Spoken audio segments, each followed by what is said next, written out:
He was not cast down by this defeat of his plan, for upon studying the affair carefully, he could not but admit that the objections were very formidable. Furthermore, various ailments had begun to cry out.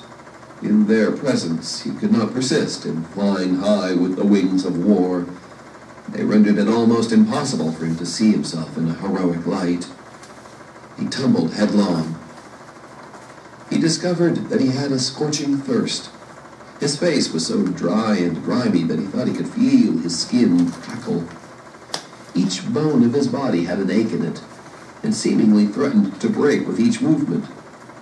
His feet were like two sores. Also, his body was calling for food. It was more powerful than a direct hunger. There was a dull, weight-like feeling in his stomach, and when he tried to walk, his head swayed and he tottered. He could not see with distinctness. Small patches of green mist floated before his vision. Hey, so far, he's joined some wagons, keeps moving along, starts seeing the men coming from the battle.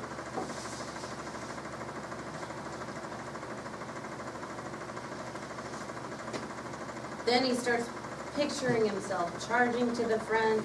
He gets that battle fever all over again.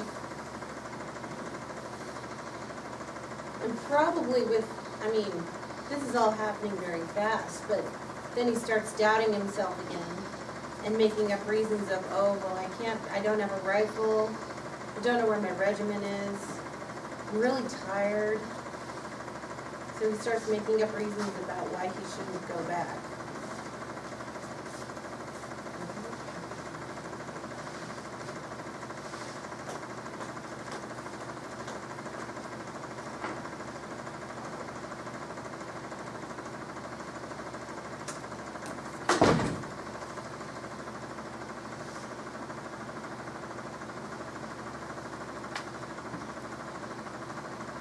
Okay, we are at the bottom of page 74.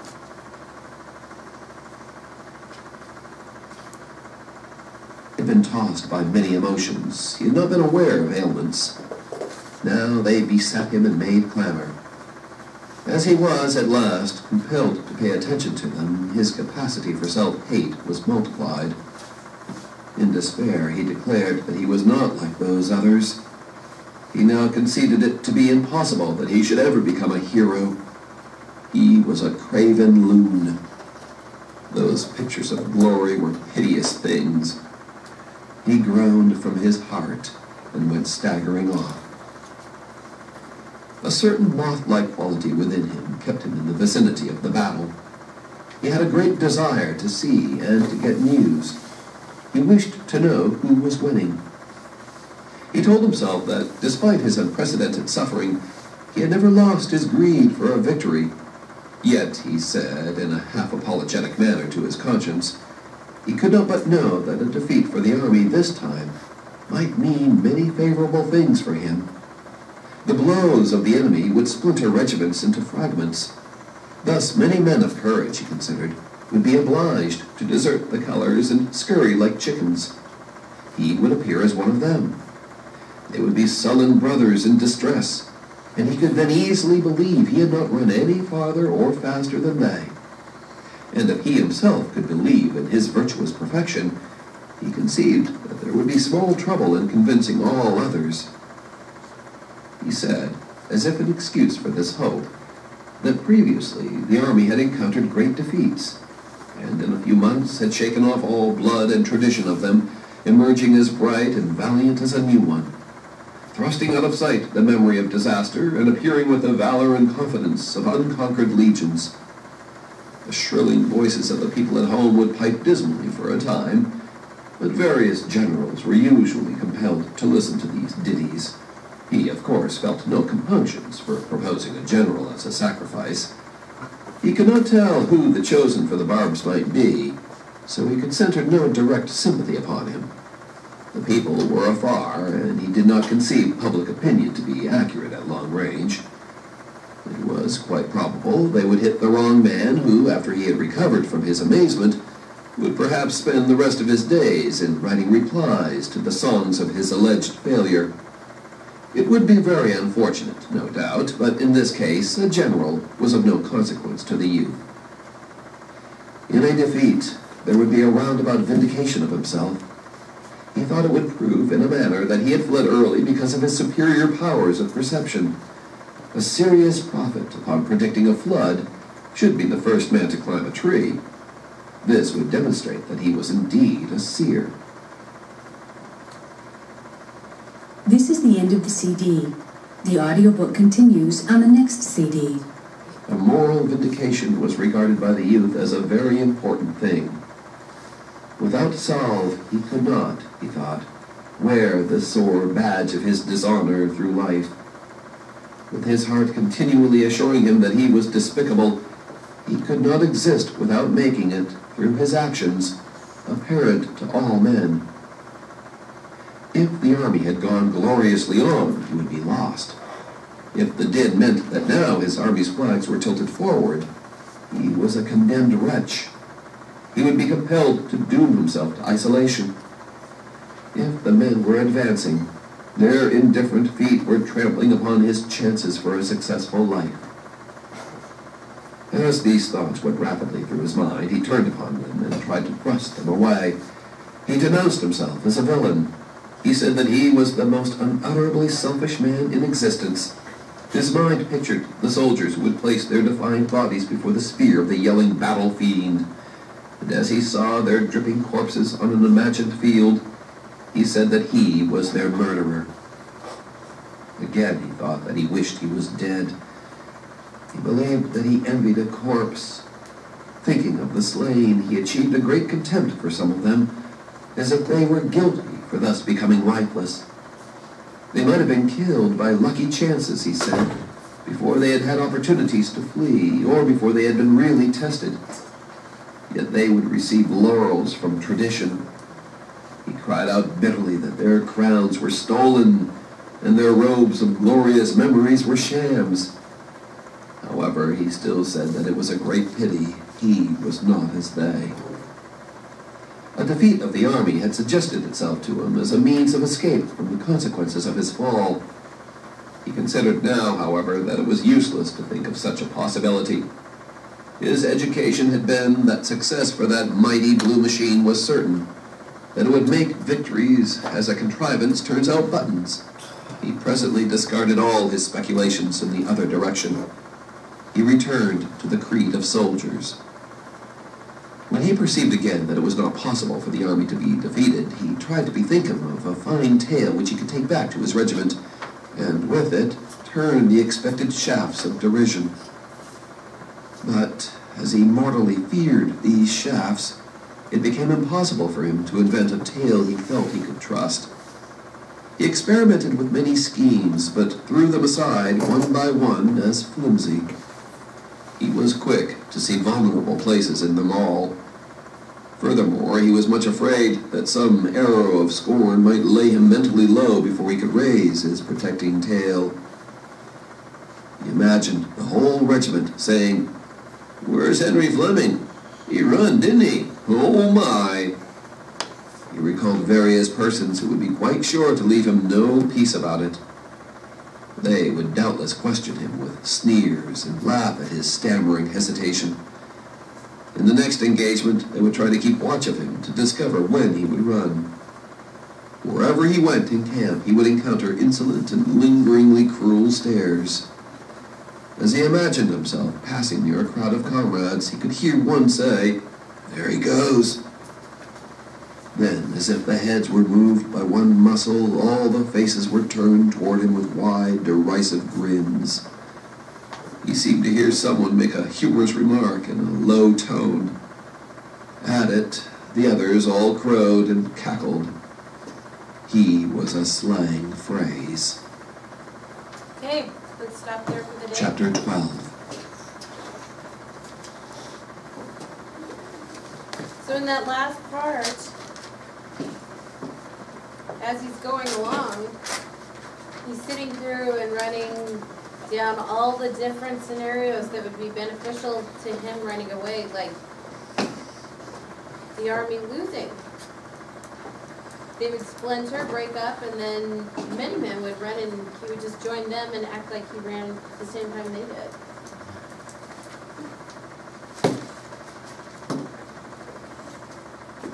Now as he keeps going along, he realizes the Union Army's not going to lose. So now he's going to have to face up to what he did.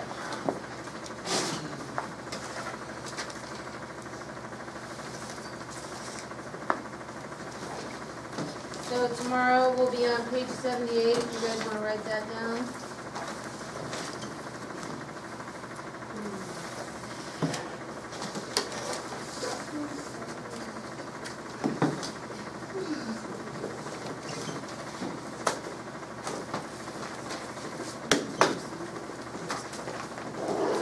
Okay, guys, good reading session. Now we're ready to go to work. Mr. Drake, you want to join us, please?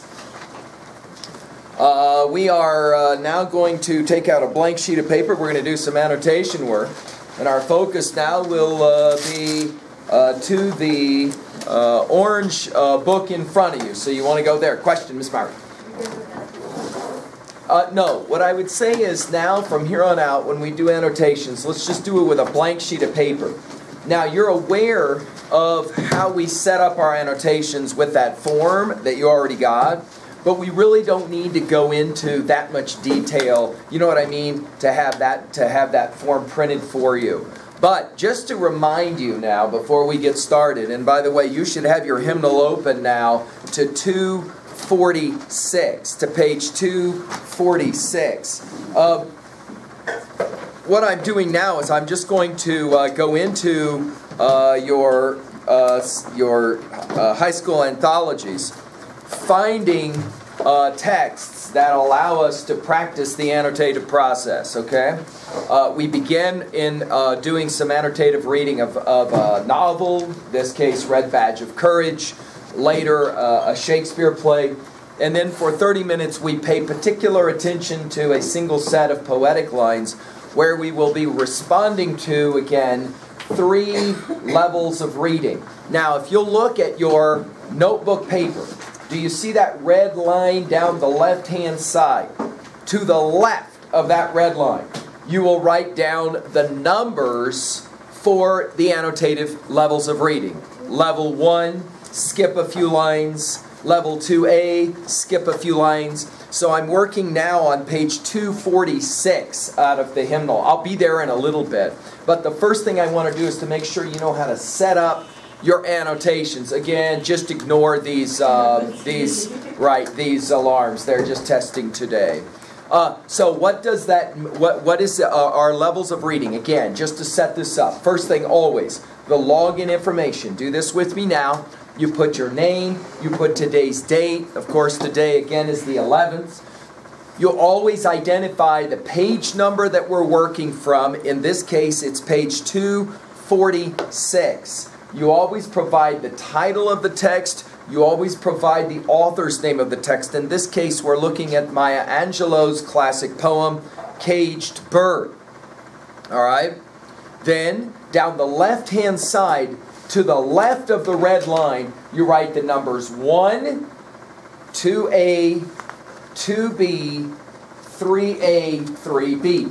But you don't have to go to the other sheet of paper or the back side of the paper, because we won't write that much down in 20 minutes of conversation about a text. So you can put it all on the front of a single sheet of paper, okay?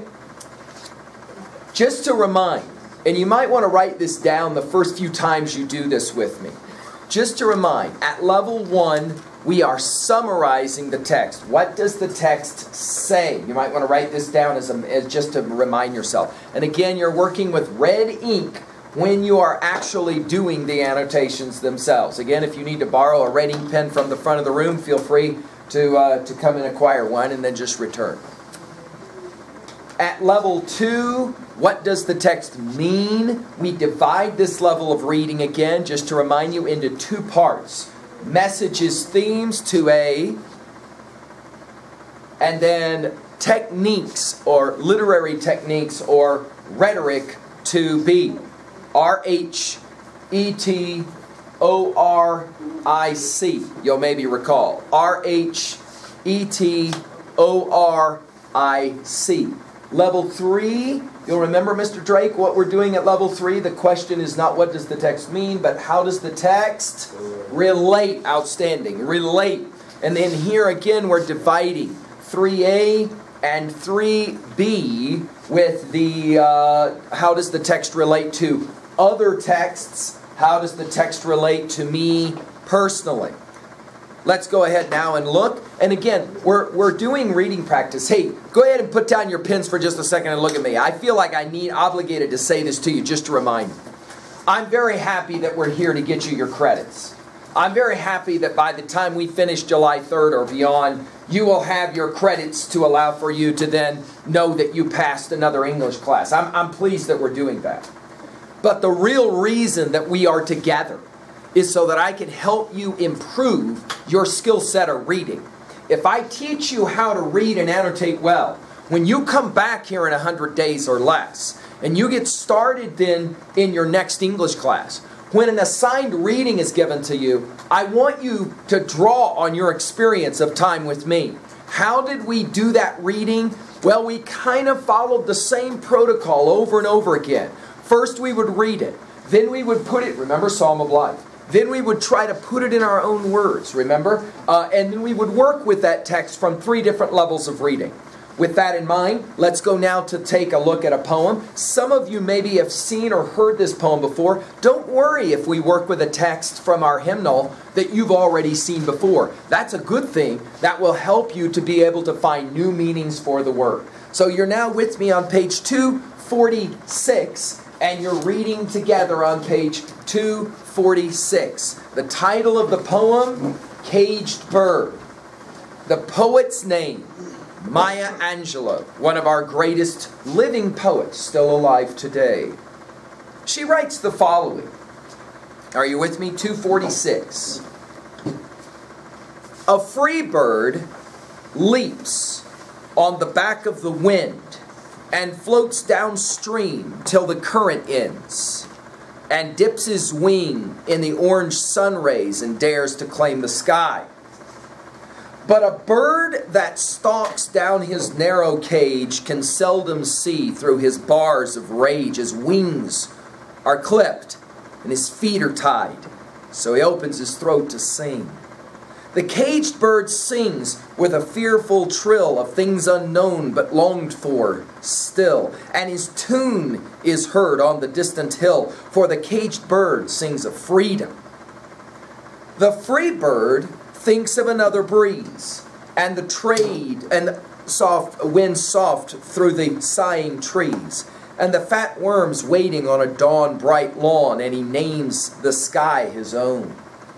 But a caged bird stands on the grave of dreams. His shadow shouts on a nightmare scream. His wings are clipped, his feet are tied, so he opens his throat to sing. The caged bird sings with a fearful trill of things unknown but longed for still, and his tune is heard on the distant hill, for the caged bird sings of freedom. Now, I want to begin, first of all, with this poem at level 2. And I want to point out that Maya Angelou is playing a game, a word picture game with us. All right? What is that word picture game? Okay? That word picture game involves, let's write it down. By the way, I apologize. I see several of you with handhelds out. Anytime we're working annotation, put your handhelds away. That way it's not a distraction for you. Uh-oh, I've got an incoming text I have to respond. No, not yet. Wait till break. What is the word picture? The word picture is simply this. We have 2 birds described in this poem. Write it down. 2 birds described in this poem. The first kind of bird will be, notice, the opening lines. What is it, Mr. Drake? What's the first kind of bird? The opening stanza is a what? A free bird. A free bird. That's right. In other words, a bird who is unlike the second kind of bird. The second kind of bird is the title, right? The caged bird. What does it mean to be a caged bird? What does that mean? Right, we think of that word picture I gave to you before, monkey mind, of something inside of a cage. In other words, you have two different kinds of birds, a free bird, a not free bird, a caged bird. And if you want to understand this poem, it's as simple as this. Angelo will describe what's different about these two kinds of birds. Okay? But now I want to jump to 3A real quickly, and I want to point out something. And I'm actually interested to see if anybody knows the answer to this. Maya Angelou wrote the story of her life. When she published that, what do we call a story of one's life? Autobiography, outstanding. When she published the autobiography, she called it, I Know Why the Caged Bird Sings. That was the name of her autobiography. Some of you maybe have heard this title before, I Know Why the Caged Bird Sings. In many ways, that title of that autobiography is derived from her famous poem here called Caged Bird. Now, having that background, let's take a look at level 1 of literally the two types of birds. And since we start with a free bird, let's write down in our notes at level 1, free bird, put a colon there, and let's just simply define it as we work through the poem. Notice first of all what she says about a free bird. She tells us that a free bird leaps, look at the text itself, leaps on the back of the wind. What does that mean? What does that mean, the free bird leaps on the back of the wind? A free bird likes to do what? Fly. Write it down. A free bird loves to fly. That's what makes a free bird free, is his capacity to fly. Notice, and floats downstream till the current ends. And line 5, dips his wing in the orange sun rays. And look at the verb. Did you see it? Dares to claim the sky. A free bird dares to claim the sky. In other words, free birds can go anywhere they want. Free birds can do anything they want. Now, very quickly here, Miss Hernandez, we will find ourselves realizing that Maya Angelou is playing a word picture game that we call metaphor.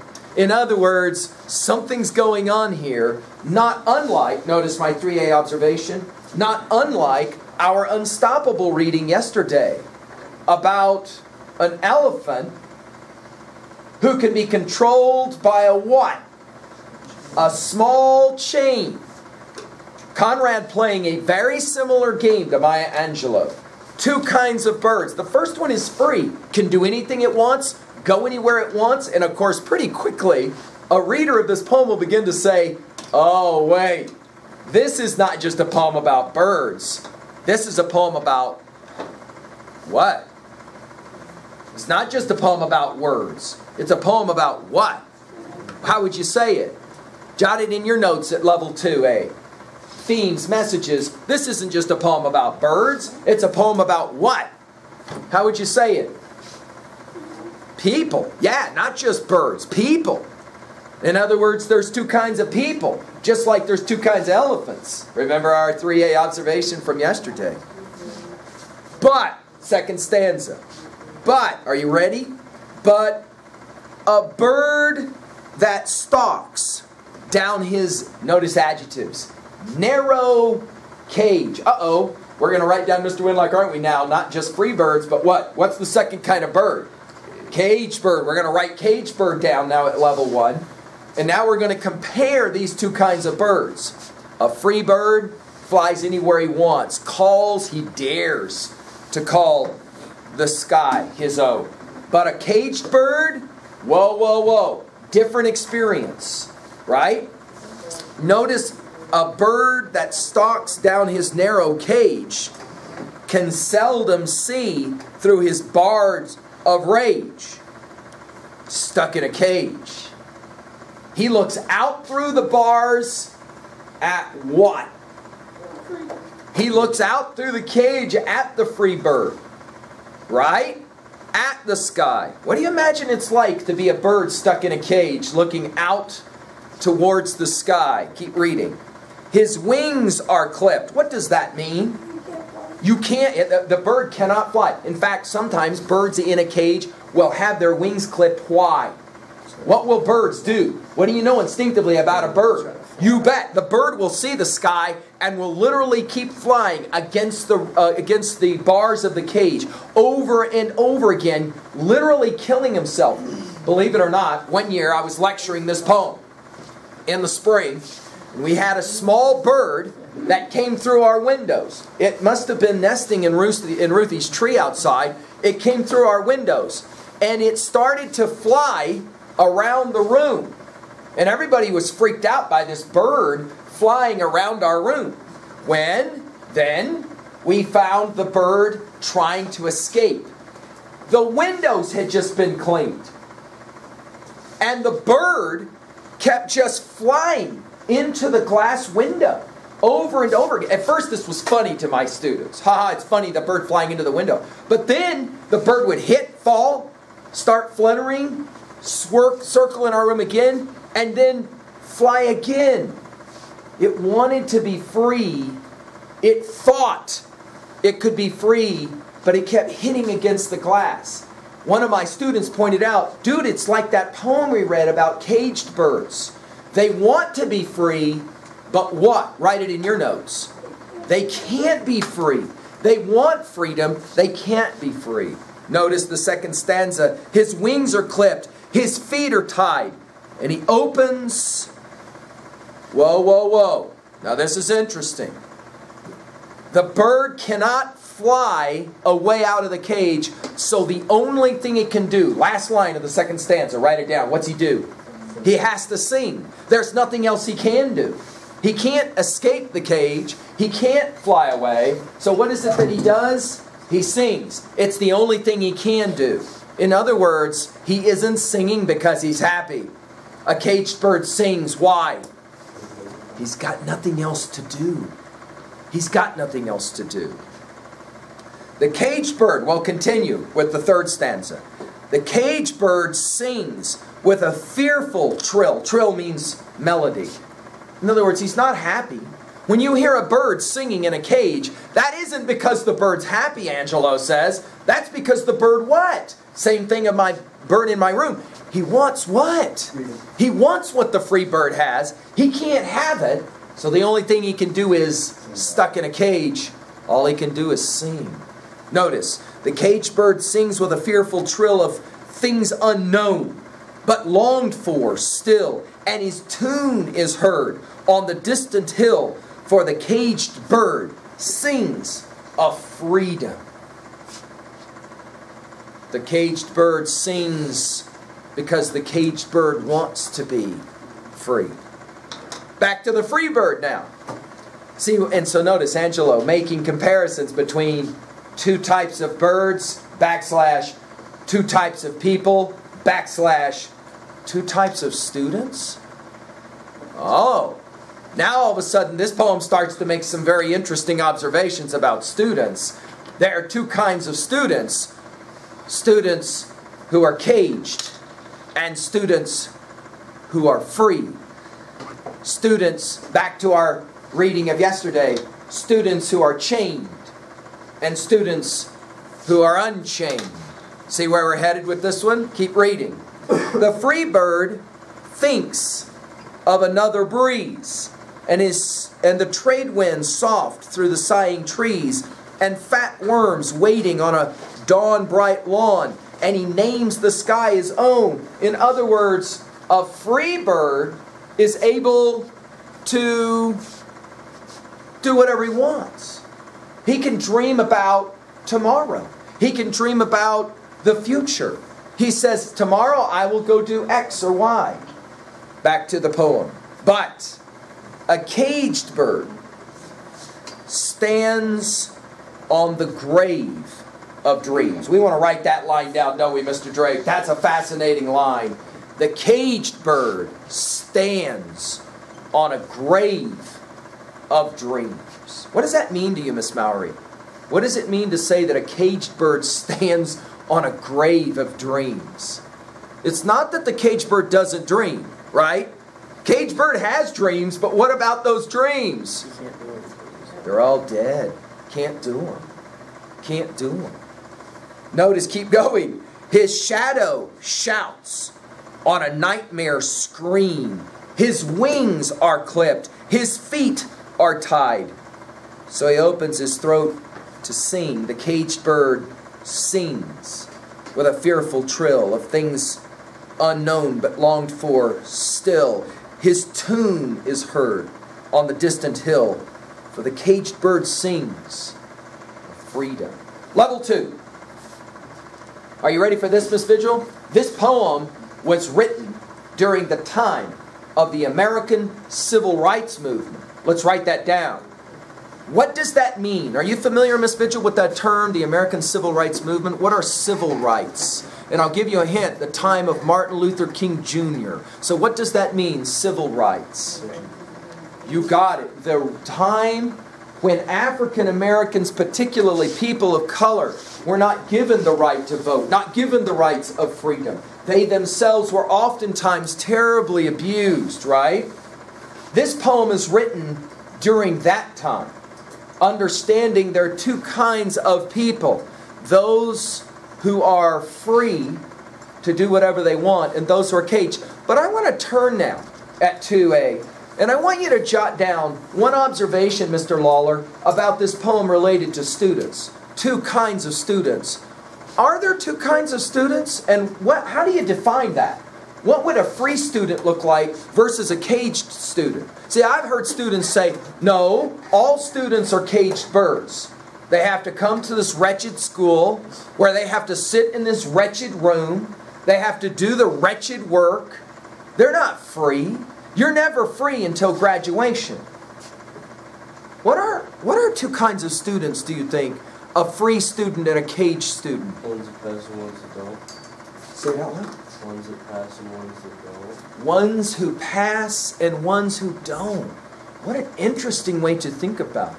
A caged student is a student who can never find a way to escape the grades. That's an interesting way to think of it. What do you think, Miss Williams? Students who have expectations that are, we might say, fulfilled, and students who have dreams, they're not fulfilled. It's another way to think of it. Great way to think of it. What do you think, Ms. Hernandez? What is a free student versus a caged student? What would you think? What about the way we think? Back to our comment of yesterday about elephants and chains. There are some students who realize that for them, school is not the cage. School is the door out of the cage. How so? Write it down. How so? How can school be the door out of the cage? How so, Mr. Lawler? Think economically.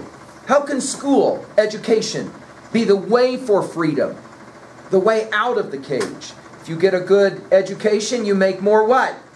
You do make more money. We know that that's true, don't we, Mr. Drake? An education allows us more freedom, gives us the opportunity to do things we normally would not do. All right, let's jump real quickly to 2b. Notice the interesting way this poem is constructed. It isn't written 2b. I'm making a 2b observation. Notice, tell me not in mournful numbers, life is but an empty dream, na na na na na, right? Notice we don't have that kind of thing happening in this poem. Notice the lines have varying lengths. Notice that the first 3 stanzas are very short lines.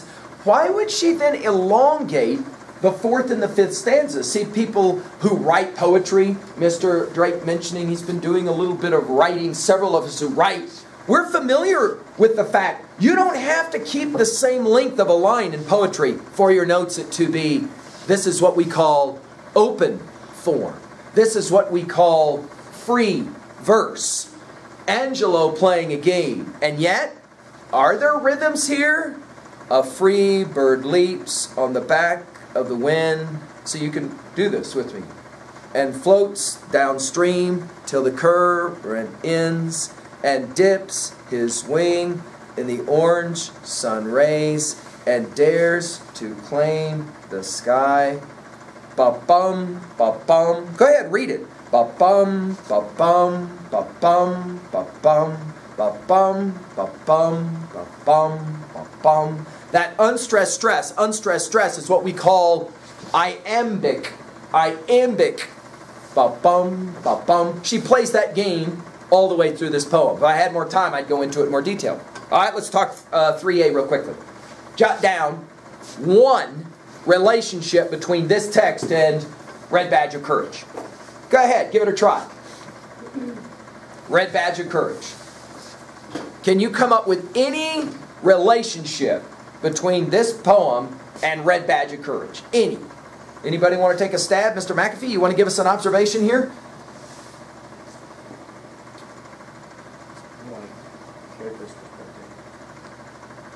As in Henry's? Yeah. How is Henry in any way free or caged? He's caged by fear, and he thinks that living in a cage is more free. Isn't this fascinating? Think about what Mr. McCaffrey just said. Thank you. Notice we've got two views of freedom and caged. One is this being caged by fear, right? Fear. Once Henry overcomes his fear, he will be what, Mr. Winlock? Once he overcomes his fear, he will be what? He will be free, won't he? Yeah? You could make the argument, once students overcome their fear, they are free. Whoa, now we're back to that observation about free students versus not free students. A caged student is a scared student. Scared of everything. Scared of coming back to school. Scared of whether I'm going to pass or not. Scared of what's happening at home. Scared of who's going to take care. A caged student is a scared student. A free student, no fear. No fear.